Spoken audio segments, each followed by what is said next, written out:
Aduh weh, gatal-gatal weh muka I. Muka I Tengok muka Kak Nan. Kau nampak tak macam dia ada macam apa nama tu? Macam ruam-ruam tu. Yes, sekarang ni Kak Nan tengah breakout. Okay, biasanya Kak Nan akan pakai day cream BSL kalau keluar ke buat video ke apa. Tapi kali ni memang I tak boleh pakai apa-apa. Dia sangat gatal, sangat gatal. Even though I basuh dengan air pun dia macam sakit, pedih. Sakit aku rasakan terlalu dalam. Tapi tak apa guys, biar muka buruk asalkan dinding cantik. Malam ni, yes, this is malam pukul 12. No, pukul 1 dah. Okay, malam ni Kak Nan nak cerita dekat korang pelbagai jenis hantu. Bukanlah pelbagai lah, maksud aku dalam 4 ke 5 hantu lah aku nak perkenalkan dekat korang. And hantu yang aku pilih ni mungkin korang belum pernah dengar. Sebab aku sendiri pun macam yang dah biasa dengan hantu ni pun jarang dengar hantu-hantu ni gitu. But tak adalah aku confident sangat yang korang tak pernah dengar. But just dengarlah. Tapi guys, sebelum aku teruskan cerita aku, Kak Nan nak ajak korang yang sukakan kesenian, sukakan fashion. Selain daripada fashionkan diri korang sendiri, korang juga boleh fashionkan dinding korang. I mean, kalau korang jenis suka mengemas rumah, mendecorationkan rumah, mendekorasikan rumah, instead of korang using wallpaper, why not you guys try this cat? Ini cat tau. Mereka lagi pesan, ini cat, ini adalah cat and dia ada texture. Aku sangat feel untuk sebut itu. Texture, gitu. Kenapa aku cakap instead of korang guna wallpaper, lebih baik korang guna cat daripada Beste The Colour ni.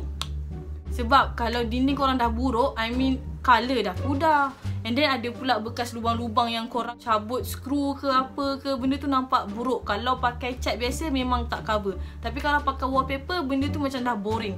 And prefer untuk korang gunakan cat Beste The Colour sebab Beste The Colour punya cat ni mampu cover segala kecacatan dekat dinding korang. Tengoklah ni. Wall repair. Satu kata macam ni, kita ada wall yang terkopik cat dia. Okey, tengok tim kita buat automatic dia akan pulihkan certain part wall yang rosak lah. Korang jangan risau, cat ni sangatlah eco-friendly, which mean benda ni tidak berbahaya. I mean like dia tak ada bahan kimia yang boleh memudaratkan tangan korang kalau korang pegang cat ni. Kalau gesek-gesek macam ni, tak ada tangan kau gatal-gatal. Aku belanja sikit lah warna-warna yang lain, warna-warna yang mereka ada. Dan paling penting ya, Kak Nan, berapa lama tahan benda-benda macam ni? Macam bulu-bulu je, macam tak tahan je. No guys, benda ni sangat tahan, and tahan dia selama 10 tahun. Function teruk kan? And ada juga yang ada tanya aku lah, macam Kak Nan mesti buat dinding tu mahal kan? Mesti beribu kan? Hello. Benda ni sangatlah berpatutan harganya. Kak Nan buat ni pun tak sampai 500. Dalam 300 lebih je. Nampak tak? Dia tak sampai 1000 tau. Benda cantik macam ni tak sampai beribu, yang tak sampai pun habis beratus-ratus. Nak apa lagi? Nak apa lagi? Benda dah cantik, murah pula tu. Itulah aku cakap, kalau korang nak cantik dindingnya macam dinding Kak Nan ni, korang boleh check out dia punya IG. Dan dekat link description aku letak diorang punya link. Oh lupa, ada orang tanya, Kak Nan benda ni tak macam kotor ke nanti apa semua? No. Benda ni so far aku pakai tak ada kotor-kotor, tak ada, and dia juga anti habuk. Walaupun dia ada tekstur macam bulu-bulu macam ni kan, and habuk tak lekat-lekat pun pada dia. Habuk tak melekat pun pada dia gitu. So aku tak nak cakap banyak, korang dengar dulu cerita hantu aku, and dekat pertengahan cerita nanti aku akan masukkan video macam mana dorang buat dinding ni. And video tu sangat-sangat macam menarik guys, menarik. Korang mesti tak pernah tengok lagi. So let's go, check out the hantu first. Let's go.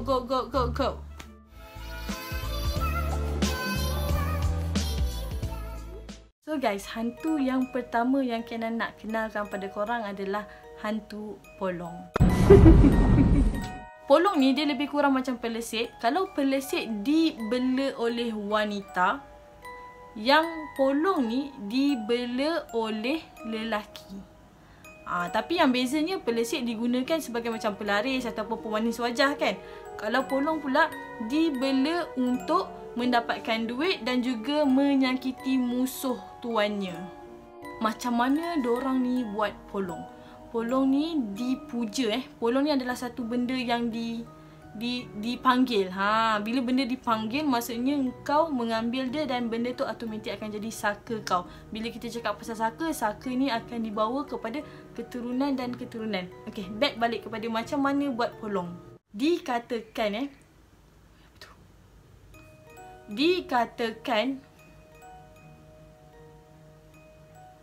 sorry guys. Dikatakan, oh my god, so mengganggu lah. Dikatakan cara nak panggil polong ni adalah dengan memasukkan darah orang mati ke dalam botol tinggi. Botolnya macam ni guys. Kalau aku nak buat polong dah boleh dah. Aku dah ada botol dah. Aku cakap macam tu macam kena cekik siap. Sekejap.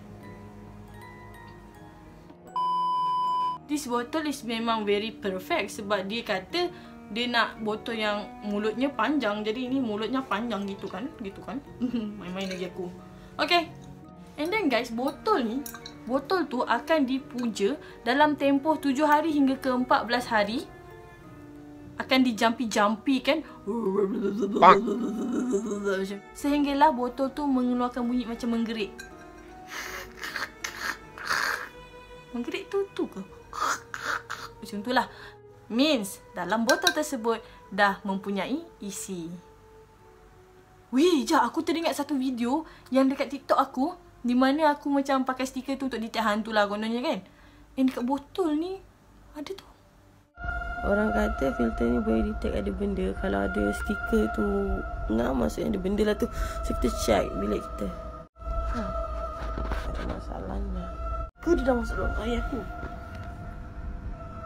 Cakap dia dalam air aku.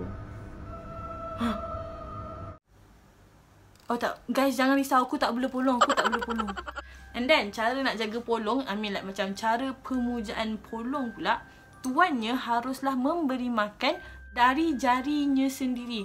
Di mana dia kena hiris jari dia, seram, dan masukkan dalam botol tu, dan polong tersebut akan menghisap darah tersebut. Dan bila polong tu dah sedap makan apa semua, dia akan setia and akan ikut cakap tuan dia. That's why orang lelaki, nak tuduh orang lelaki terus, tak adalah. That's why yang pembela ni boleh arahkan polong ni buat apa sahaja. Tak, kenapa aku pegang botol ni sekarang ni? Kenapa? Aku tak tepi. And then guys, ada juga orang yang buat macam ni tau. Kan kita cakap tadi boleh mendapatkan duit kan. Caranya macam ni. Tok Bomoh ni, Tok Bomoh terus kena aku ni fitnah orang. Bukan fitnah. Tak, okay, ada seseorang ni, tuannya ni akan suruh polong ni pergi ke sekian. Contoh macam nama Yapurta. Nampak? Yapurta lagi. Okay, contoh dia bagi polong ni, okay, kau pergi ke Yapurta, masuk dalam badan dia, ganggu dia. And then bila Yapurta ni dah sakit, mesti ahli keluarga minta bantuan kan. Tapi guys, tak kira lah berapa ramai pun yang tolong, polong tersebut takkan keluar selagi tuannya sendiri tidak izinkan dia keluar. Jadi nak berubat hanyalah dengan tuan polong itu sendiri. Maksudnya tuannya tadi akan datang sebagai I'm a savior. Akan datang dan menghalau polong tersebut. Kau keluarlah daripada benda-benda ini. Faham? And then bila orang yang berjaya menghalau jin dalam badan Yapurta ni, confirm lah ahli keluarga ulur duit kan. Thank you, selamatkan anak saya, thank you tolong anak saya, bagai-bagai kan. Easy money meh. So tuan dia pun dapat dah duit. Oh, welcome. Saya memang pandai, saya memang bijak keluarkan hantu. Padahal tuannya sendiri yang hantar polong tersebut. Tapi guys, aku macam terfikirlah, kalau lah macam okay, kita tahu orang tu sakit Yapurta ni sakit, kena rasuk, and then datang si tuan dia ni yang kita tak tahu dia tu tuan dia tu ubat. And kantoi lah macam, ya aku seorang je boleh ubatkan budak ni. So kantoi lah tu tuannya kan. Tapi tak kot, mungkin lah dia tak mention yang ganggu tu polong. Dia tak ada mention macam tu. Mungkin dia akan sebut macam, yang ganggu ni adalah Pontianak di pokok besar yang telah dicuri mangganya. Pontianak itu lapar, tapi Yapurta ni pergi rampas mangganya. Mungkin lah kan. Tak tahulah aku. Wallahualam, kita tak tahu Apa yang aku bagi tahu korang ni adalah hasil daripada research aku dekat internet and daripada sumber sumber keseraman aku adalah someone yang macam dia banyak tahu pasal setan, pasal hantu, pasal jin. Okay, rupa polong. Rupa polong ni macam mana? Aku tak tahu sebab aku Google dekat search. Aku search dekat Google, aku tak jumpa sangat polong yang sama macam someone yang pernah nampak polong. Dikatakan bayang je lah polong ni adalah sejenis hantu yang macam lebih kurang macam Pontianak, dia macam perempuan tapi kainnya lebih panjang gitu, bergulung-gulung lah. Lebarannya panjang. Macam tu lah yang dibayangkan ataupun dikatakan oleh someone yang pernah nampak polong ni. Dan guys, bila kita cakap pasal saka ni kan, engkau yang panggil jin tu untuk dibela, kalau kau mati, korang kena korang macam aku tuduh korang pula yang bela. No, tuannya harus mencari pengganti. Tapi kalau tak sempat mencari pengganti and tuannya mati terlebih dahulu, polong ni akan berkeliaran dan ganggu orang sekitar. Tercut. Tapi guys, kalau ada betul-betul orang yang memang pandai lah, orang kata macam betul-betul pandai mengubat ni, sebenarnya dia boleh paksa polong tu sebut nama tuan dia siapa. Dengan cara mengambil biji lada hitam, lepas tu picit dekat bahagian badannya badannya si mangsa yang purta tadi kononnya. Letak. And then benda tu akan menyakiti polong kat dalam badan tersebut. So that maybe polong tu dah tak tahan kan. Okay, saya punya tuan namanya Kak Nan Judge. Macam tu. Tak, aku tak boleh polong. So itu saja pasal polong. Seterusnya aku nak cerita pasal jerangkung. But before that, macam aku janjikan tadi, aku nak tunjuk satu video daripada Beste The Colour.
Guys, jerangkung lebih kurang macam polong. Dia dibela untuk menganiayai orang lain.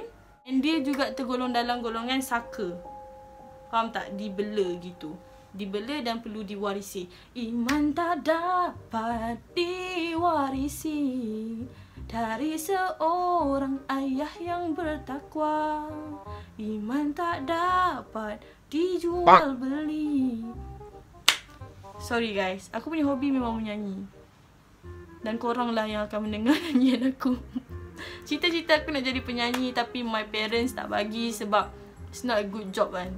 It's not good career. Jadi aku pernah berimpian jika di dalam syurga nanti, apa yang aku nak buat adalah aku nak buat konsert.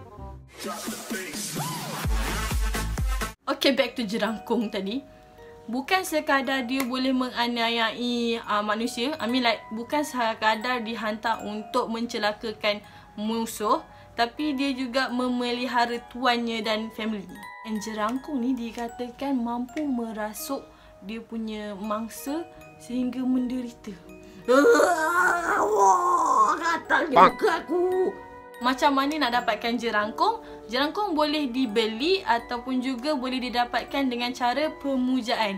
Aku cakap ni macam korang nak pergi beli jerangkung. Jangan ya. Syirik tu adalah satu amalan yang tidak boleh diampunkan.